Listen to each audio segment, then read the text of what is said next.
예, 감격스럽습니다.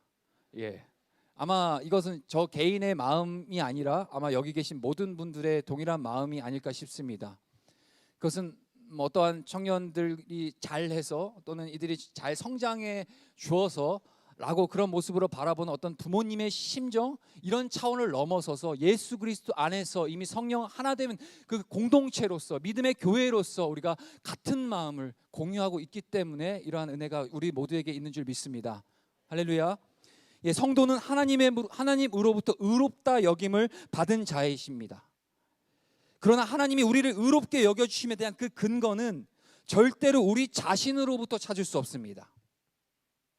하나님으로부터 의롭다 여김을 받을 수 있게 된 그 근거는 단 하나, 바로 완전한 의 대신 예수 그리스도의 의로 인한 것입니다. 또한 그의 능력으로 말미암아 의로운 삶을 살아낼 수 있게 된 것입니다. 만일 우리 자신에게 그 의에 대한 근거를 찾으려고 한다면, 우리 자신의 능력으로 또한 의로운 삶을 살아내 보려고 애를 쓴다면 결국 우리는 실패와 좌절만 맛보게 될 것입니다. 구원의 은총을 입기 전 옛사람이었던 우리의 실상은 이러했습니다. 에베소서 2장 1절에서 3절까지 말씀 한번 띄워봐 주십시오. 우리 한번 함께 합독해 읽어보도록 하겠습니다. 시작. 그는 허물과 죄로 죽었던 너희를 살리셨도다. 그때에 너희는 그 가운데서 행하여 이 세상 풍조를 따르고 공중의 권세 잡은 자를 따랐으니 곧 지금 불순종의 아들들 가운데서 역사하는 영이라. 전에는 우리도 다 그 가운데서 우리 육체의 욕심을 따라 지내며 육체와 마음에 원하는 것을 하여 다른 이들과 같이 본질상 진노의 자녀이었더니. 구원의 은총을 입기 전 우리의 실상에 대하여서 이 에베소 말씀을 통해 바울은 뭐라고 얘기하죠? 허물과 죄로 인하여 어떻게 된 자? 죽었던 자라고 합니다. 또한 우리의 육체의 욕심을 따라 살아가는 이 본질상 진노의 자녀, 즉 존재 자체가 죄악 덩어리이기 때문에 그 죄악 가운데 임하게 될 진노의 심판을 피할 수 없는 존재였다라는 사실을 얘기해 주고 있는 것입니다. 이러한 우리를 그 긍휼과 사랑이 풍성하신 하나님의 그 사랑하심으로 인해서 예수 그리스도의 부활하심과 함께 우리도 새롭게 거듭난 이 부활 생명을 가진 자가 된 것입니다. 할렐루야. 이에 대해서 에베소 2장 4절과 5절은 또 이렇게 얘기합니다. 우리 한 번 더 읽어보도록 하겠습니다. 함께 읽겠습니다. 시작. 긍휼이 풍성하신 하나님이 우리를 사랑하신 그 큰 사랑을 인하여 허물과 죽은 우리를 그리스도와 함께 살리셨고 너희는 은혜로 구원을 받은 것이라. 아멘. 그런데 예수님의 그 부활을 믿으면서도 여전히 좌절과 실패와 낙심에 빠져 살고 있지는 않으신가요? 예수님의 부활을 분명히 믿으면서도 이 부활의 능력으로 살아가지 못하고 있지는 않으십니까? 예수님이 부활하셨다는 사실을 머리로 아는 것과 실제로 그 부활 신앙으로 살아가는 것하고는 전혀 다른 이야기라는 사실입니다. 부활 신앙으로 살지 못한 채 여전히 좌절과 실패 그리고 낙심에 빠져 살아가는 그러한 이유가 도대체 무엇입니까? 예수님의 부활을 우리는 그저 직접 눈으로 보지 못했기 때문에 그런 걸까요?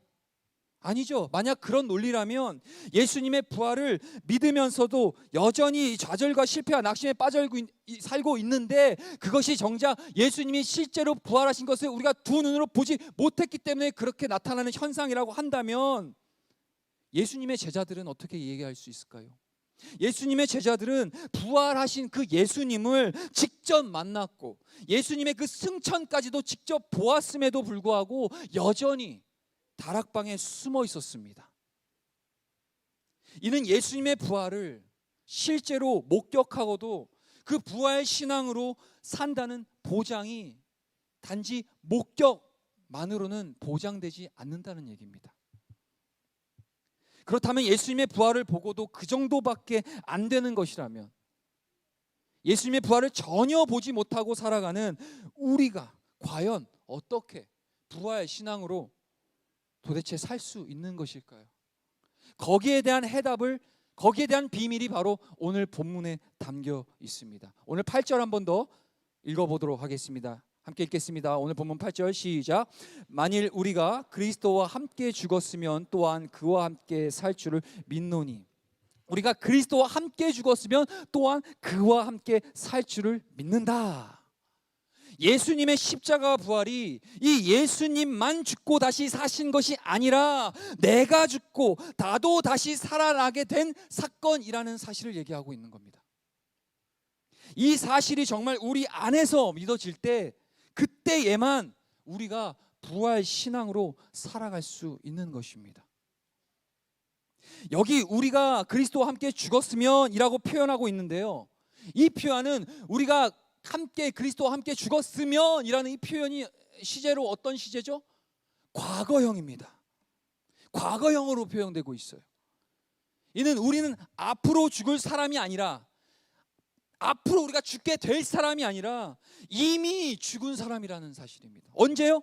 예수님이 십자가에서 죽으셨을 그때 나도 그와 함께 죽었다는 것입니다. 부활도 마찬가지입니다. 부활에 대하여 우리 예수님이 그저 장차 재림에 오실 때에만 부활의 몸으로 우리가 일어나게 될 것으로 생각하는 경우가 있습니다. 그러나 실제로 우리의 그 부활의 역사는 과거 예수님의 부활하실 때 이미 우리 가운데 임한 것입니다. 부활하신 주님의 영이 여기 거룩한 성도로 나온 저와 여러분들 우리 안에서 역사하시는 것입니다. 부활하신 그 그리스도의 영, 성령이 우리 안에 함께하고 계시기 때문에 우리 또한 그 그리스도와의 부활에 함께 동참하며 나아가는 부활을 경험한 존재라는 사실입니다. 부활의 주님이 그 사람 안에 사는 사람만이 예수님이 오실 때에도 부활의 몸으로 함께 일어나는 것이다 라고 로마서에서 8장에선 이렇게 얘기하고 있습니다. 8장 11절을 한번 확인해 볼까요? 제가 읽어드리겠습니다. 로마서 8장 11절. 예수를 죽은 자 가운데서 살리신 이의 영이 너희 안에 거하시면 그리스도 예수를 죽은 자 가운데서 살리신 이가 너희 안에 거하시는 그의 영으로 말미암아 너희 죽을 몸도 살리리라. 그렇습니다. 우리 안에 계신 그리스도의 영, 주님이 동행하시는 저와 여러분들의 인생은 이미 그리스도의 그 부활에 함께하고 있다는 사실입니다. 오늘 본문 8절, 9절과 10절을 제가 한 번 더 읽어보도록 하겠습니다. 본문 9절과 10절입니다. 이는 그리스도께서 죽은 자 가운데서 살아나셨음에 다시 죽지 아니하시고 사망이 다시 그를 주장하지 못할 줄을 알미로라. 그가 죽으심은 죄에 대하여 단번에 죽으심이요 그가 살아계심은 하나님께 대하여 살아계심이니. 아멘. 예수님이 부활하시고 난 다음에 네 가지의 이 놀라운 사실들이, 놀라운 역사가 일어났다고 오늘 9절과 10절에 담아놓고 있습니다. 첫 번째, 죽은 사람 가운데서 살아나심. 그리고 두 번째는 다시는 죽지 않으시고, 셋째는 죄에 대하여 몇 번에? 단번에 죽으신 것. 그리고 넷째는 하나님을 위하여 우리 주님이 사신다는 것입니다. 그런데 죄에 대하여 단번에 죽고 이제는 하나님을 위하여 사는 그 삶이 예수님만이 아니고 바로 예수 그리스도를 믿는 모든 사람에게 그대로 이루어졌다는 말씀을 오늘 우리에게 하고 계시는 겁니다. 오늘 11절, 본문 11절 한 번 더 띄워주시고요, 우리 한번 다 같이 읽겠습니다. 시작. 이와 같이 너희도 너희 자신을 죄에 대하여는 죽은 자요 그리스도 예수 안에서 하나님께 대하여는 살아있는 자로 여길지어다. 아멘. 여기서 죄에 대하여 죽었다라는 것은 단지 그저 죄에 대하여서 속죄함만 받았다 또는 용서함만 받았다라는 말씀이 아닙니다. 이제 다시는 죄에 더 이상 무너지지 않는, 곧 죄에서 승리하는 삶을 이제는 살게 되었다라는 말씀이라는 사실입니다. 그래서 이어서 12절과 13절에서는 이렇게 얘기합니다. 제가 한번 읽어드리도록 하겠습니다. 그러므로 너희는 죄가 너희 죽을 몸을 지배하지 못하게 하여 몸의 사욕에 순종하지 말고, 또한 너희 지체를 불의의 무기로 죄에게 내주지 말고, 오직 너희 자신을 죽은 자 가운데서 다시 살아난 자 같이 하나님께 드리며 너희 지체를 의의 무기로 하나님께 드리라. 여러분, 죄가 우리를 지배하는 것을 못하게 하는 것은 예수님이 대신해 주시는 것이 아닙니다. 우리 자신이 능동적으로 그렇게 해야 하는 것입니다. 오늘 본문이 얘기하고 있지 않습니까? 담임 목사님을 통해서 저희가 들은 말씀처럼 예수 그리스도의 부활이 객관적인 사실관계에 넘어서서 내 안에서 주관적인 능력으로 나타나야 하는 것입니다. 즉 몸의 정욕에 굴복하는 일이 없도록 하라고 말씀하고 계시며, 불의의 무기, 즉 불의의 연장이 너희는 되지 않게 하라고 지금 성경이 우리에게 권하고 있는 것입니다. 그런데 도대체 누가, 어떤 사람이 이렇게 살 수 있는 것일까요? 죄의 지배를 받지 않고 육체의 정욕에 순종하지 않는 삶, 그리고 불의의 연장으로 죄에게 내어주지 않을 수 있는 것은 예수님이 십자가에서 죽으실 때 그때 함께 죽은 사람, 그리고 예수님이 부활하셨을 때 그때 함께 부활한 사람에게만 가능한 일이라는 것입니다. 어린아이도요, 자기 집에 낯선 사람이 집에 들어오려고 하면 아저씨 누구예요? 여기 우리 집이래요. 나가요. 이런 반응. 제가 연기를 좀 드리고 있네요. 연기를 꿈꿨던 적이 있어서 이래서 떨어졌습니다. 이렇게 못해서. 자, 이렇게 반응한다는 거예요. 왜요? 어린아이가 어떻게 그런 반응을 합니까? 자기 집인 걸 아이들도 아는 겁니다. 죄가 우리에게 역사할 때에, 그 정욕을 통해서 우리에게 역사할 때에 내가 이미 죄에 대해서 죽은 줄로 아는 사람, 곧 예수님이 내 구주가 되심을 분명히 고백할 수 있는 사람은 바로 이렇게 반응하게 되겠죠. 죄야, 나는 더 이상 너의 종이 아니다. 내게서 떠나가 라고 담대하게 말할 수 있는 것입니다. 내가 이미 죄에 대해서 죽었고 이제는 예수님 안에서 하나님을 위한 삶을 사는 자가 되었음을 믿는 자가 바로 그렇게 행할 수 있는 것입니다. 그러면 단순히 죄를 짓지 않는 것에서 그치는 것이 아니라 이제는 한 걸음 더 나아가 우리 자신을 의의 도구로 하나님께 드릴 수 있게 되었다라고 말씀하십니다. 오늘 보면 13절을 우리 한 번 더 함께 읽어보도록 하겠습니다. 시작. 또한 너희 지체를 불의의 무기로 죄에게 내주지 말고 오직 너희 자신을 죽은 자 가운데서 다시 살아난 자 같이 하나님께 드리며 너희 지체를 의의 무기로 하나님께 드리라. 아멘. 자, 여러분, 부활 신앙으로 사는 사람은 죽었다가 다시 산 사람으로 살아가는 것입니다. 이미 우리는 죽은 존재입니다. 죽었던 존재죠. 여러분, 죽었다가 다시 산 사람의 그 심정이 어떠한지 한번 상상해 보십시다. 정말 아픔 가운데 정말 막 큰 수술을 앞두고 당장 생명이 오고 가는 상황 속에서 하나님의 기적과 은혜 가운데 다시 건강을 찾게 된 분들이 만약에 이곳 가운데 계신다면 좀 더 그 마음이 확 와닿으실 수 있겠죠. 죽었다가 다시 살아난 사람이 있다면 그 사람의 심정이 어떠하겠습니까? 한번 상상해 보자는 겁니다. 나는 죽었습니다. 그리고 다시 사는 것입니다. 그런 사람들은 이제는 예수님의 생명을 가지고 사는 사람이 되었기 때문에 내가 만나고 내가 아는 모든 사람에게 바로 내 안에 계신 그리스도 예수를 증거하고 나타내는 삶을 살게 되는 것이라는 사실입니다. 할렐루야. 이제는 예수님의 생명으로 살게 되는 것입니다. 마지막 14절을 읽어보도록 하겠습니다. 함께 읽겠습니다. 시작. 죄가 너희를 주장하지 못하리니 이는 너희가 법 아래에 있지 아니하고 은혜 아래에 있음이라. 아멘. 죄가 더 이상 우리를 주장하지 못한다. 할렐루야. 정말 이건 기뻐해야 될 소식입니다. 더 이상 우리 안에 죄가 우리를 주장할 수 없습니다. 우리가 이제 율법 아래에 있지 않고 은혜 아래에 있게 된 것이다 라고 지금 말씀하고 있는 것입니다. 이 말이 무슨 뜻인지 아십니까? 여러분이 혹 죄를 짓는 일이 있을지라도 하나님께서는 거기에 대한 더 이상 심판주로 여러분 우리에게 있는 것이 아니라 바로 긍휼과 사랑의 아버지로서 그 은혜로서 우리를 바라봐 주신다는 것입니다. 놀라운 신분에 변한 거죠. 수년 전 어느 신학생이 자신이 짓는 죄에 대한 그 강박관념으로 스스로 목숨을 끊었던 사건이 있었습니다. 신학생이 말이죠. 이유가 뭔가요? 음란한 죄를, 자기에게 있는 그 음란을 도무지 떨쳐버릴 수 없었기 때문에 죄인 걸 알면서도 그걸 끊어내지 못하는 자신을 향해서 철저하게 한탄하고 절망 가운데 빠져 있다가 결국은 스스로 목숨을 끊어낸 그런 사건이, 안타까운 사건이 있었습니다. 만일 그렇게 자신의 의지와 노력으로 죄에 대하여 자유해질 수 있게 된다면 그거야말로 더 이상 예수님의 십자가가 소용없게 된 것입니다. 그러면 우리는 어떻게 살아야 합니까? 내가 이미 죄에 대해서 죽었다는 사실을 그냥 믿으라는 것입니다. 죄는 더 이상 나에게 있어서 죄가 주는 그 권세가 나에게 더 이상 없다라는 것입니다. 그 죄의 권세가 나에게 적용되지 않는다는 것입니다. 그것을 믿으라는 것입니다. 이제는 예수님, 부활하신 그 주님이 내 생명이 되셨음을 믿고 그 주님을 바라보고 살라라고 말씀하시는 거죠. 이것이 바로 부활 신앙입니다. 말씀을 정리하겠습니다. 부활 신앙으로 사는 사람은 이제 더 이상 죄의 종이 아니라 예수 그리스도 우리 주님의 명령을 따르고 그리고 우리 주님의 마음으로 사는 자가 바로 부활 신앙으로 살아가는 자입니다.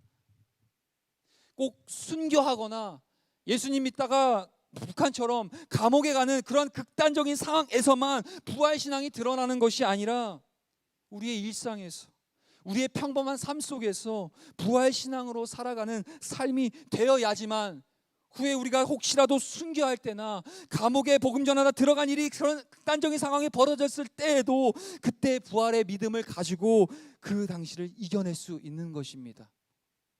부활 신앙으로 산다는 것은 우리 삶의 모든 영역 속에서 엄청난 변화를 가져옵니다. 이것이 진짜 예수님을 믿는 삶인 것입니다. 부활 신앙으로 무장된 진짜 그리스도인으로 살아갑시다. 할렐루야.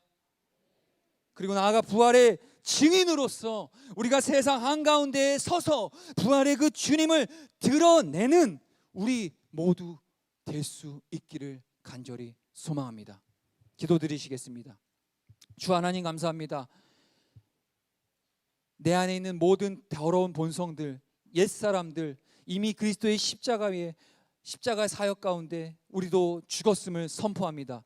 이제는 그 부활의 그 주님 안에 우리가 거듭나 새 생명 얻은 참된 부활 신앙을 가지고 살아갈 수 있는 우리 되게 하여 주시옵소서. 그렇게 행하신 그 주님을 기대하오며 예수 그리스도의 이름으로 기도드립니다. 아멘. 예, 시간이 좀 지났지만 우리 함께 잠시 기도했으면 좋겠습니다. 예, 이후에 있을 2부 순서와 또 오늘 들은 말씀을 가지고 우리 함께 결단하고 기도하는 시간 가졌으면 좋겠습니다. 청년들을 만나고 청년들과 대화하고 청년들의 그 신앙의 그 상담을 하다 보면 정말 귀하고 정말 좋은 신앙의 모습들을 갖추고 그렇게 살아가고 있지만 때로는 우리 청년들이 늘 날마다 같은 문제로 기도 제목을 내는 경우가 있습니다. 그것이 뭔가요? 저 또 이번 한 주 넘어졌어요. 저 또 하나님 말씀 따라 살지 못한 것 같아요. 나름 큐티를 하겠다 작정을 하고 서로 으쌰으쌰하며 정해진 시간에 서로 공유하고 말씀 앞에 서겠다는 거 작정했지만 주어진 상황이 너무 분주하고 힘이 들어서 그렇게 살아내지 못한 자기 자신을 보고 굉장히 채찍질하고 책망하고 좌절하고 낙망하고 엎드려져 있는 그 청년들의 모습을 바라보면서 그 부활의 신앙 그 마음 가운데 우리의 죄를 정죄치 아니하시고 성령을 따라 살아가는 그리고 말씀을 따라 살아가기로 작정한 하나님의 사람들 향해서 그 부활의 능력을 보여주실 그 주님, 그 주님께 우리가 집중해야 하는 것입니다. 소망 없고 본질상 진노의 자녀인 나라는 그 연약한 나라는 존재에 집중할 것이 아니라 이 더러운 죄인을 하나밖에 없는 외아들 살려주심으로 보내주심으로 우리를 생명의 자리로 인도해 주신 그 주님 앞에 우리가 집중해야 하는 것, 그것이 소망입니다. 청년뿐이 아니라 하나님의 사람들, 여기 모인 저와 여러분들 모두가 그러한 신앙으로 살아갈 수 있기를 원합니다. 우리 한번 기도합시다. 주님, 부활 신앙으로 우리의 인생과 삶에서 평범한 일상 속에서도 정말 승리한 죽음을 이기시고 승리하신 그 부활신앙을 따라 살아갈 수 있게 하여 주시옵소서. 주님의 성령으로 우리를 충만하게 하여 주시옵소서. 주님의 말씀으로 우리를 주관하여 주시옵소서. 그 마음 가지고 우리 주여 한번 부르시고 함께 기도하며 나가겠습니다. 주여